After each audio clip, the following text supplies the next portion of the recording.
বাড়িটা অনেক পুরনো হলেও বাড়ির ভিতরটা অনেক সুন্দর হওয়ার কারণে আর দামটা কম হওয়ার কারণে আমরা বাড়িটা কিনে ফেলি। বাড়িতে ওঠার প্রায় 1 বছর পর্যন্ত সবকিছু স্বাভাবিকই ছিল, কিন্তু ওই বাড়ির জানালাগুলোয় একটা প্যাটার্ন অনুসরণ করে লোহার পিন বসানো ছিল।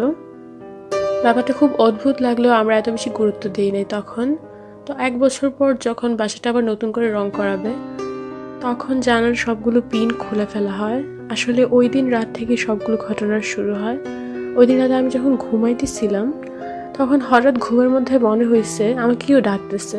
এত এত ঘুমে থাকার কারণে আমি সাড়া দেই নাই, কিন্তু হঠাৎ আমার পিঠে অনেক জোরে থাপ্পড় দিছে কে যেন। আমি সাথে সাথে ওইটা বসছি, বসে ওঠার পর দেখি আশেপাশে কিছু নাই। মনের ভুল ভেবে ওই দিন আমি রাতে ঘুমিয়ে যাই। এর কিছুদিন পর আম্মু আমাদেরকে কথায় কথায় বলে আম্মু নাকি প্রায় কারো হাঁটার শব্দ শুনতে পায়, বাসায় কেউ না থাকলেও হাঁটার শব্দ শুনতে পায়। এভাবে প্রায় 1 মাসের মতো চলে। তারপর আমরা সবাই বসে গল্প করতেছিলাম। আমার ছোট বোন যে সোফায় বসেছিল, ওই সোফা আমাদের সবার চোখের সামনে উপরে হাওয়ায় উঠে আবার নিচে পড়ে যায়। তখন আমাদের বাসার সবাই ব্যাপারটাকে সিরিয়াসলি নিয়ে একজন হুজুরকে আনে পরের দিন। হুজুরকে আনার পর উনি বলে যে আমাদের বাসায় যে লোহাগুলো ছিল, লোহার পিনগুলো জানালায় ছিল, ওগুলার মাধ্যমে আমাদের বাসাটা প্রোটেক্টেড ছিল।